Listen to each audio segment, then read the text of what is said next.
Россия на просвещение министерства за позахакасия правительства за аразында 2021 экишылды шөптізік еділ парған. Анды үгірідік нәтеледер хазна программа за хостары региондағы школарына 2021-2025 жыларда нажыларға федеральный бюджеттен субсидия перері көріл парған. Аның сені 467 миллион салковай.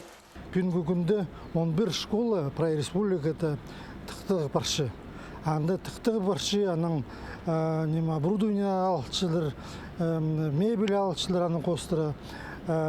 Өз школа 2 жылға тықтығы баршы. Ағыбында 2 школа, 10 школа, 30 школа и базада илік школа 2 жылға. Олар шебірге 5 жылды тықтығы тоғысыл бар. Ағбындағы өзінжі школада нашылығы бір жылға көріл барған. Өдөк Багырат аймандағы Сары Хастапи, аймандағы Табатты, Алтай айманды Очыр базы Хойбыл алардағы школарда тексі тықтар еділші. Асқыс айманда 2 үгіреді тұрузы хазна программызына кіріп барған. Оларына тықтергі шебірге 5 миллион артенан салковай берілген. Ушулдағы ортамақ школада тоғыстарына тоз салдылар, өк білдерінде пөдіргіжлер амда қайынчалар.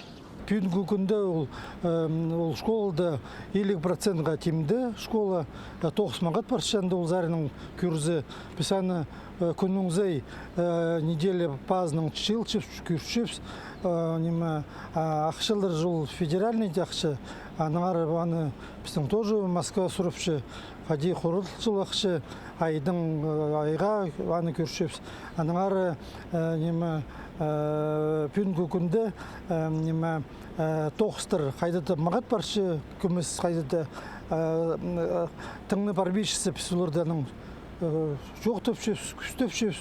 Сағын проекттер көрілген тұзының қалбен толдырылчалар. Программа кірпарған школаларда тексі тықтық жыл тозылғанжа етіл барар әзінче үкіредік министерствозы. Наталья Табакова, Леонид Карачаков, хабарларға.